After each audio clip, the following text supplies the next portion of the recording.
Perkenalkan, nama saya Dinda Kestuanayanti, NIM A5102101655. Perkenalkan, nama saya Faza Safira Dini, NIM A5102101666. Halo guys, perkenalkan nama saya Sekar Desna Putri, NIM A510210101668. Perkenalkan, nama saya Nevelda Frisdiar Ahmad, NIM A5102101669.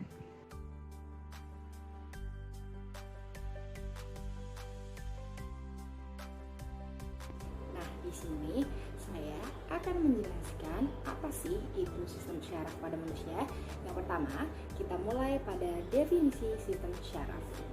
Nah, sistem syaraf sendiri itu berfungsi untuk menggerakkan sesuatu. Jadi ketika kita menerima suatu impuls, nah impuls itu akan dilanjutkan ke otak kita. Nah, otak kita akan merespon dengan gerakan-gerakan nanti yang akan dipresentasikan. Misal kalau kita tercubit, otomatis kita akan merasa sakit. Nah, sistem syaraf sendiri berpengaruh pada kehidupan sehari-hari karena sistem syaraf ini merupakan jaringan kompleks yang memiliki peran penting untuk mengatur setiap kegiatan dalam tubuh. Nah, bayangkan ya, jika terjadi gangguan pasokan darah ke dalam otak. Nah, itu akan mengakibatkan penyumbatan ataupun pecahnya pembuluh darah yang kita nantinya jika kita mengalami itu, nah kita nanti akan terkena penyakit stroke, di mana orang penderita stroke tidak akan bisa beraktivitas dengan normal layaknya seperti kita orang-orang yang sehat. Nah, sistem saraf ini merupakan sistem koordinasi berupa penghantaran impuls ke saraf dan kesusunan saraf pusat. Nah, pemrosesan impuls saraf dan pemberi rangsangan. Nah, sistem saraf ini mengatur gerakan sadar dan tak sadar. Nah, sebuah sel saraf ini terdiri atas badan sel, cabang sel saraf atau dendrit, dan serabut panjang atau akson. Nah, di sini guys, nanti di sini ada gambarnya bagaimana gambar dari badan saraf itu ya. Nah guys, sekarang kita masuk ke susunan sistem saraf. Nah, jadi sistem saraf itu terbagi menjadi dua, yaitu ada sistem saraf pusat dan sistem saraf tepi.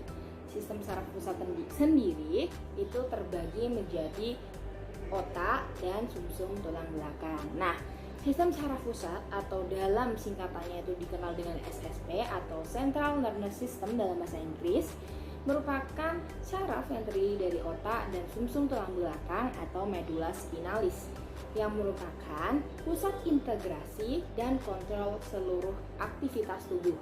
Nah, sistem saraf pusat ini mempunyai tugas penting, yaitu mengolah informasi dari dunia luar yang terlihat oleh mata dan dari dalam tubuh maupun yang diterima dari reseptor internal dan menghasilkan respons seperti gerak yang akan melindungi dan memelihara tubuh. Bagian fungsional pada susunan saraf pusat ini adalah neuron akson yang merupakan penghubung dan transmisi elektrik antar neuron. Secara umum, aktivitas sistem saraf pusat itu diprosesnya di otak besar. Sekarang kita mulai bahas dari otak. Nah, otak itu merupakan pengatur ya dari segala kegiatan manusia yang terletak di dalam rongga tengkorak kita. Nah, bagian-bagian utama otak itu terdiri dari 3 bagian, yaitu ada otak besar, cerebrum, otak kecil, cerebellum, dan batang otak. Nah, otak ini dilindungi oleh selaput otak. Selaput otak ini berfungsi untuk mengolah atau menganalisis informasi sensoris, mengirim sinyal untuk gerakan otot, atau dalam kegiatan berpikir, mengingat, atau berkreasi. Nah, di dalam otak ini guys, itu pengendali tubuh ini tuh secara sadar. Nah, otak besar ini terdiri dari 2 belahan, yaitu ada belahan kanan dan belahan kiri. Dan tiap belahan itu terdiri atas 4 lobus, yaitu ada lobus frontal, lobus parietal, lobus temporal, dan occipital. Sedangkan otak kecil itu dibagi menjadi 2 bagian, yaitu ada mesencephalon dan mielencephalon, di mana mesencephalon sendiri ini akan menjadi batang otak dan cerebellum atau otak kecil, sedangkan mielencephalon akan menjadi medula oblongata. Nah, batang otak itu terdiri dari hipokampus, hipotalamus, dan amigdala. Di sini amigdalanya tuh bagian otak tengah ya, bukan amigdala yang penyanyi indie itu ya. Arachnoid di sekitar otak dan medula spinalis itu terdapat cairan yang dinamai cerebrospinalis yang menyerupai plasma darah dan cairan interstisial yang dihasilkan oleh plexus choroid dan sekresi oleh sel-sel epidemal. Nah, fungsi cairan ini itu sebagai media pertukaran nutrien dan zat buangan antara darah otak serta medula spinalis. Sekarang kita masuk ke medula spinalis atau sumsum tulang belakang. Nah, sumsum tulang belakang ini terletak memanjang di dalam rongga tulang belakang kita, mulai dari ruas-ruas leher sampai tulang pinggang yang kedua. Nah, sumsum tulang belakang ini berfungsi sebagai pengantar informasi antara otak dan saraf spinal. Di dalam sumsum tulang belakang sendiri terdapat saraf sensorik, saraf motorik, dan saraf penghubung yang fungsinya sebagai penghantar impuls dari otak ke otak serta sebagai pusat pengatur gerak refleks. Nah, nanti di sini ada gambarnya bagaimana susunan sumsum tulang belakang itu dan tempat-tempatnya, serta ada saraf spinal dan bagian-bagian yang ada di sumsum tulang belakang. Nah, kita lanjut ke sistem saraf tepi. Sistem saraf tepi itu terdiri atas saraf-saraf yang meliputi 12 pasang saraf bercabang dari otak dan 31 pasang cabang saraf sumsum tulang belakang. Nah, berdasarkan fungsinya, sistem saraf tepi terbagi menjadi 2 bagian, yaitu ada sistem saraf somatik dan sistem saraf otonom. Nah, kita mau bahas yang sistem saraf somatik dulu nih. Nah, sistem saraf somatik ini terdiri dari 12 pasang saraf kranial dan 31 pasang saraf spinal. Nah, proses pada saraf somatik ini murni, pure, dipengaruhi oleh kesadaran ya guys.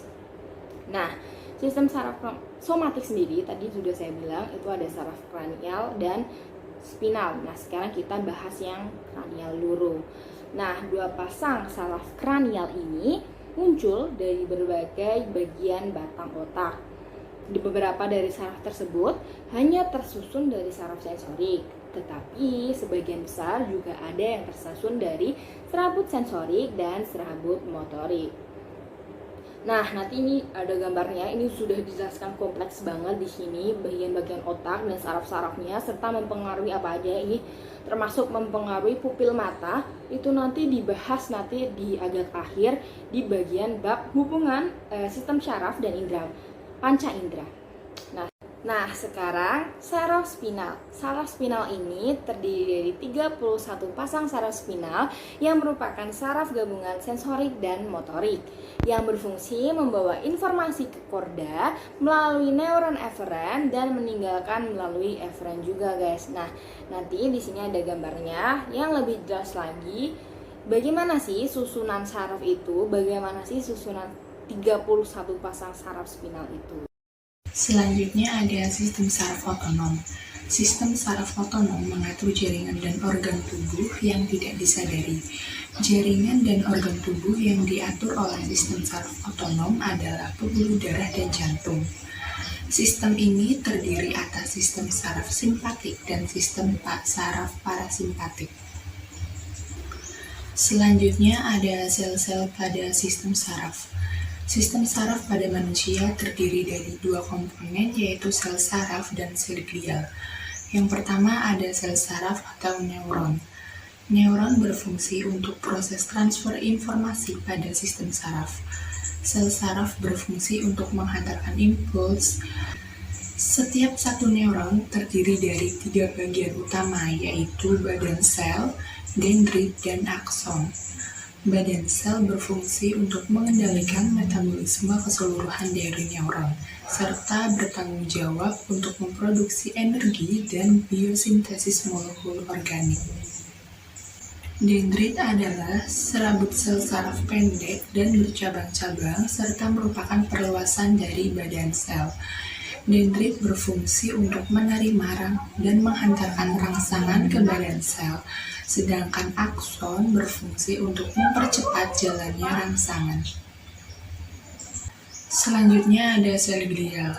Sel glial adalah sel penunjang tambahan yang berfungsi sebagai jaringan ikat, mengisolasi neuron, menyediakan kerangka yang mendukung jaringan, membantu memelihara lingkungan interseluler, dan bertindak sebagai fagosit.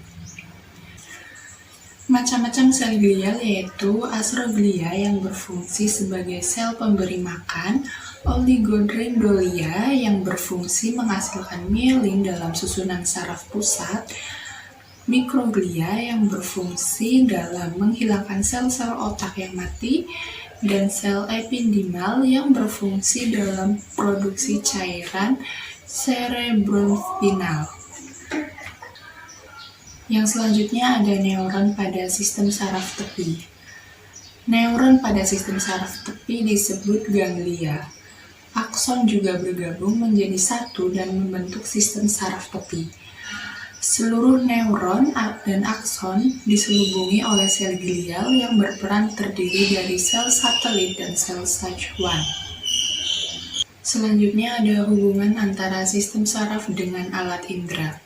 Jenis sistem koordinasi pada manusia lainnya adalah alat indera. Sistem ini terdiri dari indera penglihatan, indera pendengaran, dan indera perasa. Masing-masing indera ini memiliki fungsi yang berbeda-beda. Di dalam organ indera terdapat ujung saraf yang sangat pekat terhadap rangsangan yang disebut reseptor. Alat indera ini merupakan bagian dari sistem koordinasi pada manusia yang berfungsi untuk menerima setiap rangsangan dari luar. Reseptor kemudian meneruskan informasi tersebut ke otak. Alat indera yang pertama adalah mata. Mata sebagai indera penglihatan. Bagian-bagian mata dibedakan menjadi lapisan bagian luar, tengah, dan lapisan bagian dalam.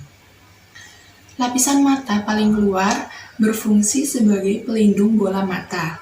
Sklera bersifat keras dan berwarna putih pada bola mata. Lapisan mata bagian tengah banyak mengandung pembuluh darah serta pigmen. Bagian ini ditemukan iris, pupil, dan lensa. Iris mengendalikan berkas cahaya yang masuk dan memberikan warna. Iris melindungi retina yang pada bagian tengahnya terdapat lubang kecil berwarna hitam yang dinamakan pupil. Pupil berfungsi mengatur banyak atau sedikitnya cahaya yang masuk ke mata. Lensa berfungsi untuk memfokuskan berkas cahaya agar bayangan jatuh tepat pada retina. Pada kondisi terang atau saat melihat benda yang dekat, pupil mata akan mengecil. Hal ini karena terjadi peregangan otot-otot di sekeliling iris. Dengan mengecilnya pupil ini akan mengurangi jumlah berkas cahaya yang masuk ke mata. Pada kondisi redup atau saat melihat benda jauh, pupil mata akan membesar. Hal ini karena peregangan otot-otot iris mata yang tersusun seperti jeruji roda di sekeliling pupil. Pembesaran pupil memungkinkan berkas cahaya yang masuk ke mata lebih besar. Di lapisan paling dalam terdapat retina. Retina mengandung jutaan sel-sel pekat cahaya. Rangsangan cahaya tersebut akan diteruskan ke pusat penglihatan di otak. Berkas cahaya masuk ke mata melalui kornea, lensa mata, dan vitreous humorus sebelum akhirnya mencapai retina. Alat indera selanjutnya ada lidah. Lidah merupakan indera pengecap yang ditemukan lebih dari 10.000 saraf pengecap yang terletak pada tonjolan pengecap atau disebut papila pada bagian permukaannya. Papila mengirimkan sinyal ke otak untuk diterjemahkan. Lidah peka terhadap rangsangan zat kimia yang larut dalam air. 4 rasa yang diterima oleh lidah adalah manis, yaitu bagian ujung lidah, asin bagian samping lidah, pahit bagian belakang lidah. Papila ada yang berbentuk pipih dan cendawan. Pengecap rasa terletak pada sisi-sisi papila yang berbentuk cendawan. Lidah memiliki banyak sel reseptor. Rambut-rambut halus memuat dari tiap sel. Molekul makanan dan minuman harus larut dalam air liur sebelum bersentuhan dengan rambut-rambut halus tersebut dan memicu rangsangan ke otak. Lalu alat indera yang ketiga adalah hidung. Hidung merupakan indera penciuman. Di rongga hidung terdapat sel reseptor penciuman yang merupakan sel saraf khusus. Setiap sel memiliki rambut-rambut halus yang mencuat di bagian atas rongga hidung. Satu serabut saraf memanjang dari setiap ujung sel tersebut, kemudian bergabung dengan saraf lain untuk membentuk saraf penciuman yang mengirimkan sinyal ke otak. Lalu ada fungsi-fungsi hidung, yaitu 1. Menjadi organ pernapasan atau penyaringan udara, 2. Indera penciuman, 3. Memberi rasa pada makanan, 4. Pengaturan suara, 5. Pembersihan saluran pernapasan. Lalu pada gambar berikut kita dapat melihat bagian-bagian dari hidung. Ada tulang hidung, saraf pembau, selaput lendir, saraf pembau ke otak, dan rambut hidung atau silia. Hidung bagian luar, dari gambar dapat terlihat bahwa organ hidung bagian luar dimulai dari pangkal, batang, sayap, dan puncak hidung. Selain itu, ada lubang hidung dan kolumela yang merupakan sekat di antara kedua lubang tersebut. Lalu pada bagian lubang hidung, selain sebagai tempat masuknya udara, kotoran, dan kelingking kita, lubang hidung juga merupakan organ yang berhubungan langsung dengan rongga hidung. Dalam rongga hidung terdapat mungkus dan bulu hidung untuk menyaring kotoran yang masuk. Lalu pada bagian rongga hidung tersebut adalah organ yang sangat penting karena berfungsi sebagai tempat masuknya udara menuju tenggorokan. Di samping itu, rongga hidung menjaga kelembapan, suhu, dan tekanan udara. Di dalam rongga terdapat selaput lendir dan bulu hidung atau silia tadi. Bagian rongga dibentuk oleh tulang tengkorak yang membentuk dinding-dinding hidung. Di setiap reseptor penciuman terdapat silia atau rambut hidung yang dapat mendeteksi zat di udara meskipun molekul tersebut harus lebih dulu diserap oleh selaput lendir. Kemudian bersentuhan dengan silia atau rambut hidung yang memicu rangsangan pada syaraf. Lalu ke materi berikutnya, yaitu organ tubuh yang keempat adalah telinga. Telinga merupakan indera pendengaran yang memungkinkan menangkap bunyi yang melintasi udara dalam bentuk gelombang. Di dalam telinga terdapat sel saraf pendengaran yang peka terhadap getaran. Sel-sel saraf ditemukan pada koklea yang terletak di bagian telinga. Bagian dalam koklea bisa disebut sebagai rumah siput. Pada gambar berikut kita dapat melihat bagian-bagian dari telinga, yaitu paling luar ada daun telinga, lubang telinga, liang telinga. Lalu ada 3 tulang pendengaran yang salah satunya adalah martil, landasan, dan sanggurdi. Lalu ada gendang telinga, 3 saluran setengah lingkaran, saraf pendengaran, saluran estasius, dan rumah siput atau koklea. Telinga bagian luar terdiri atas daun telinga dan saluran telinga. Daun telinga berfungsi mengumpulkan dan mengantarkan gelombang suara ke dalam telinga. Saluran telinga terdapat kelenjar CPK yang akan menghasilkan serumen atau sejenis minyak. Serumen sering disebut dengan kotoran telinga yang berfungsi mencegah masuknya benda asing ke dalam telinga. Lalu pada telinga bagian tengah terdiri atas tulang-tulang pendengaran, membran timpani, dan subaestasius. Tulang-tulang pendengaran terdiri dari tulang martil, landasan, dan sanggurdi yang berfungsi mengalirkan getaran suara dari gendang telinga menuju gendang telinga dalam. Lalu yang kedua ada membran timpani atau gendang telinga. Lalu yang ketiga ada cubaestasius yang menghubungkan telinga tengah dengan rongga faring. Lalu pada telinga bagian dalam terdiri atas 1 koklea dan 2 organ keseimbangan. Koklea yang terdapat sel-sel saraf pendengaran. Di dalam koklea, getaran suara menyebabkan rambut-rambut halus ini bergetar dan memicu sinyal pada sel reseptor. Sinyal ini kemudian dikirimkan ke otak yang mengolah frekuensi dan penyaringan suara. Lalu yang kedua ada organ keseimbangan yang meliputi kanalis semicircularis, sacculus, dan utriculus. Lalu ada pun proses mendengar pada manusia. Telinga bagian luar mengantarkan gelombang suara ke dalam telinga. Gelombang ini menyebabkan gelombang telinga selaput tipis yang terletak di ujung saluran telinga bergetar. Getaran dikirimkan melalui 3 tulang kecil di telinga bagian tengah menuju koklea di telinga bagian dalam. Dengan bergetarnya organ pendengaran secara otomatis, menggetarkan cairan yang ada di dalamnya. Getaran tersebut merangsang sel-sel pendengaran untuk disalurkan ke otak. Lalu organ yang kelima adalah kulit. Kulit merupakan indera peraba yang sekaligus berfungsi untuk memberikan perlindungan terhadap pengaruh lingkungan seperti sengatan sinar matahari. Kulit merupakan pertahanan awal tubuh menghadapi infeksi, membantu mencegah hilangnya kadar air tubuh akibat penguapan. Kulit berperan penting sebagai pengendali suhu tubuh. Pada gambar di samping ini kita dapat melihat bagian-bagian dari kulit, yaitu ada epidermis, yang paling luar adalah helai rambut, epidermis, kapiler, dermis, kelenjar minyak atau kelenjar penghasil minyak, serabut saraf, pembuluh darah, dan lapisan subkutan. Lalu di sini kita dapat menjelaskan struktur kulit, yaitu epidermis tersusun atas lapisan atas yang terdiri dari kulit mati dan lapisan bawah yang menggantikan sel kulit mati di bagian atas.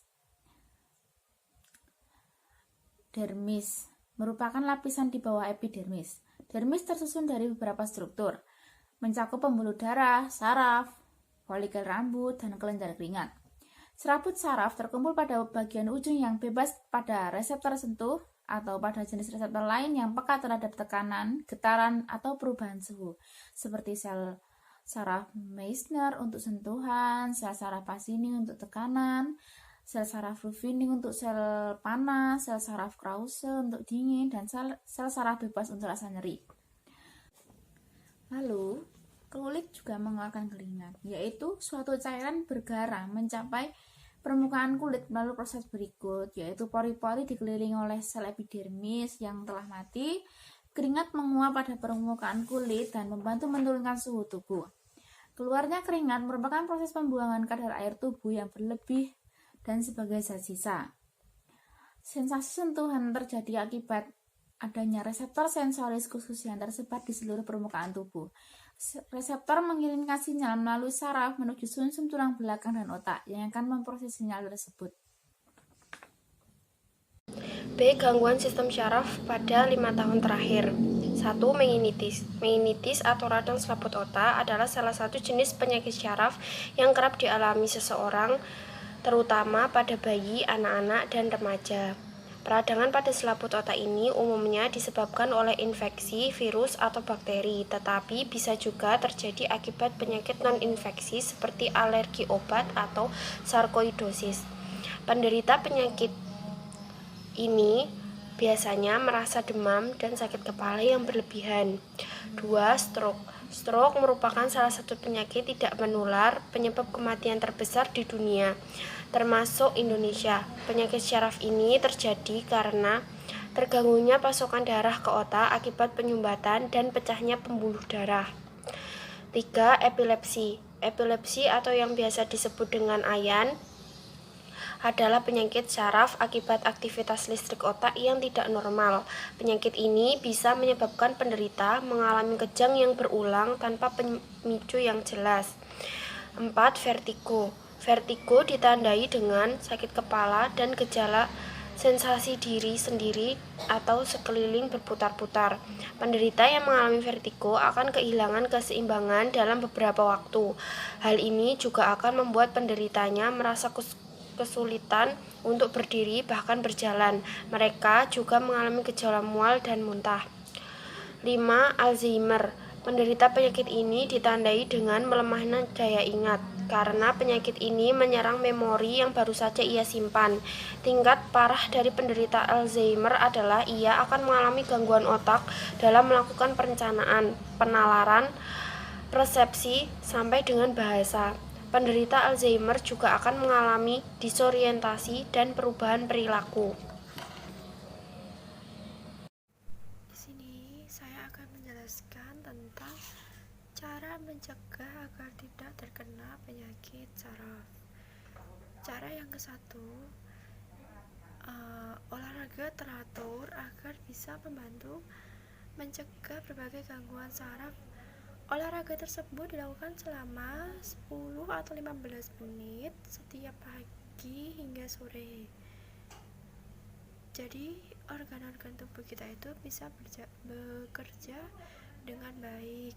Cara kedua, hindari melakukan pekerjaan yang sangat berulang-ulang agar tidak terjadi gangguan pada saraf-saraf tubuh kita.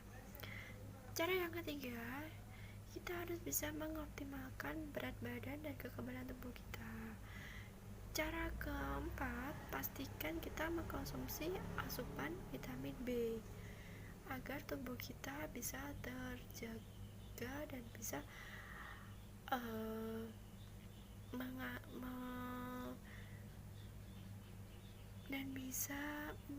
menjaga kekebalan tubuh atau energi dalam tubuh kita. Yang kelima, hindari kita mengkonsumsi bahan-bahan yang mengandung alkohol, jadinya tidak baik untuk kesehatan dan organ-organ di dalam tubuh kita. Bahkan yang paling penting adalah sel-sel pada saraf tubuh kita.